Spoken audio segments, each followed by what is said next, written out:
Hello everyone, this is Crota giving you Game 2 in a best of 5 series between Underdark and NightEnd. If you guys have not seen Game 1 already, go ahead and check out Game 1 now because I will be talking about it since this is Game 2 in the best of 5 series. Underdark taking Game 1 in the best of 5 series on Desert Oasis with a very well-placed Forge and Cannon rush early in the game. After that Cannon rush, you quickly turn into a 4-gate push with Stalker Blink, just simply overwhelming NightEnd. NightEnd did in this game, NightEnd spawned on the south side of the map as the blue Protoss player. Meanwhile, Underdark spawning on the north side of Xel'Naga Caverns as the red Protoss player. Both sides, or just Underdark, making sure that there isn't any proxy play in his base, and now moves out. Meanwhile, we see NightEnd moving out with a probe as well in order to do some scouting. It looks as though Underdark wants to make sure that there is no cheese play, however, doesn't check back over here, which is a little bit of a surprise move. And now we see the probes will be able to pass each other and not see each other. So this probe just doing a good job trying to do some scouting, making sure there isn't any pylons along this edge, as now a probe now in the base of in the base of Underdark. We do see a gateway being placed down by Underdark and a gateway being placed down by NightEnd. Both sides just making those gateways standard 12 or 13 gateways along with chrono boosting probes. So nothing too out of the ordinary. Both sides should be getting an assimilator in just a moment. So there we go. Yes, NightEnd getting an assimilator. Same thing with Underdark. So both players trying to open up with that standard 1 gateway into a cybernetics core, and after the assimilator and a second pylon. So pretty standard play so far, as now we see the probes trying to dish out damage towards this one pylon here. Both sides just trying to deal some damage, and now Underdark getting another pylon back in the base of NightEnd. NightEnd also getting another pylon as well. With a pylon back here, I don't think there's enough room to put any gateways along this backside, so not 100% sure why there is a pylon here. Anyways, we do see that gateway up, and we should be seeing a cybernetics core coming in from NightEnd in just a moment.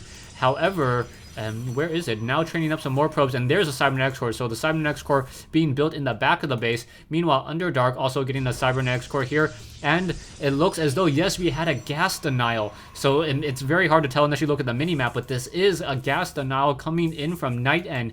NightEnd denying gas on this assimilator. The assimilator will have 900 hit points in order for him to try to take it down. Another pylon being warped into play now, as this one pylon here currently taking a lot of damage, down to 91 hit points, as these probes starting to dish out damage towards each other. Most likely this one pylon will be able to recharge its shields and not have any real issue. Back here we now see a Stalker being chrono boosted out, and that Stalker will have a faster movement speed than this probe, so the probe now trying to make its way out here. Both sides using these probes, activating the Xel'Naga Watchtower for just a moment, and now we see M1 Peppy the probe running all the way home. Now we do see a Stalker and Warp Gate now being researched out of the cybernetics core.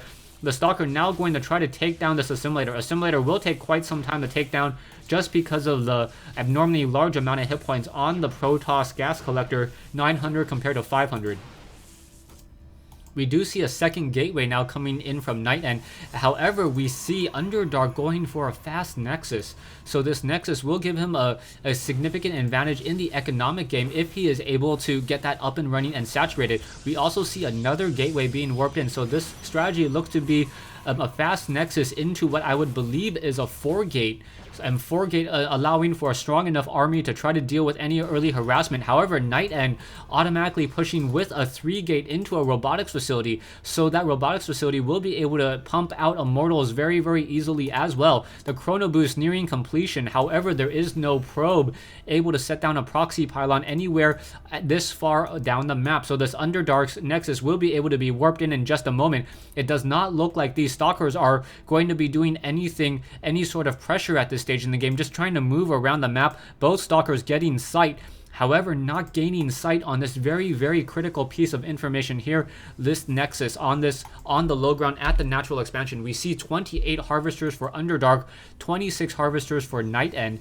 NightEnd still running off of 2 gas. Meanwhile, Underdark running off of 1 gas this whole entire time. So we will get a lot more Zealots as these probes now being transferred over. So 6 probes now being transferred over. Some Stalkers and Zealots should be warped in just a moment as well, as Underdark will be able to saturate this mineral line very, very quickly. So you already see 8 probes at the natural expansion.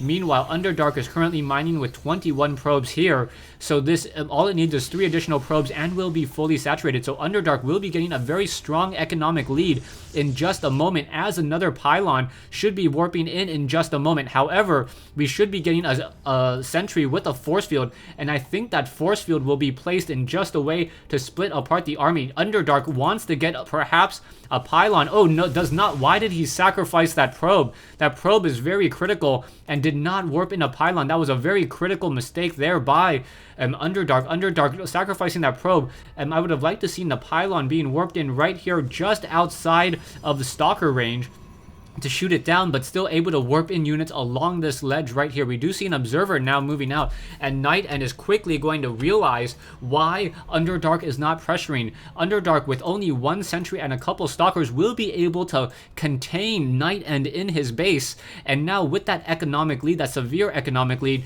we'll have a very difficult time. What NightEnd needs to do is either go for a robotics bay, which he is, or does not drop the force field in time. Very, a momentary lapse there, as now we see NightEnd moving out. If that force field was able to be placed down just in time, and then NightEnd would not be able to move out onto that low ground, would not be able to put pressure here. However, the opportunity to attack may have already closed, as Underdark now sitting on a very large economic lead, 1,200 minerals a minute versus NightEnd's 800, and now additional gateways continuing to be warped in. We do see the Twilight Council now researching Blink. Underdark getting 6 gateways in just a moment, and now both sides now moving out. However, these Zealots and Stalkers now will be moving out in just a moment. We do see 1 probe here. That probe quickly going to get shot down, unable to get anything here, as now these Stalkers are going to continue to fight. Stalkers now moving around here. Some Stalkers taking some damage, and now 1 Immortal with that hardened shield will be very critical as well. Stalkers and Sentries and Zealots now trying to move back here as more units continuing to warp in.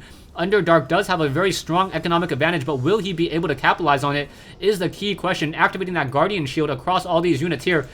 And most likely Underdark does know about this observer, but really unable to do anything about this. In comes some force fields as these sides continue to lay waste to each other. The sentry was taken down very quickly. However, those force fields now being very strong and enabling him to blink back. Are we going to continuing to get Stalker blink is the key question. These Stalkers should be able to blink and continue to focus down more and more units, and NightEnd definitely in trouble as these sides continue to dish out damage. Stalkers now pouring in from the north, and now just able to deal so much damage. Immortals are much slower, so those Stalkers are able to deal a lot of damage, and now Stalkers will be able to blink once more and then continue to deal more and more damage. However, no, they just decided to hold up. No, once again blinking again, and now pushing a lot of damage onto some of those Zealots, and now Stalkers just outside the front door. Will they be able to charge up this ramp is the key question. No force fields, no sentries in play as both sides continuing to fight even further. No Guardian Shields as we have Stalkers blinking away over here. 1 Immortal will be able to take down a couple of those Stalkers, now trying to use that move and attack ability against those Zealots, and now Stalkers blinking to that low ground. Underdark keeping his low hit point Stalkers alive, continuing to push back and forth. A Colossi, no Colossi, just more Immortals being trained. However, NightEnd looking to lose this battle once again, and NightEnd is forced to say GG here in the Xel'Naga Caverns. Very well played by Underdark. Underdark opening up with a 1-gate Cybernetics core into a fast expansion Nexus. Because NightEnd did not know about this, he did have 2 very early Stalkers activating these Xel'Naga watchtowers. He did not push into the base to see if there was that expansion. And because he did not push into and see that this expansion was exposed and try to take and deal some damage towards that early expansion, he was just unable to catch up in that macro game, and that really hurt him in the end.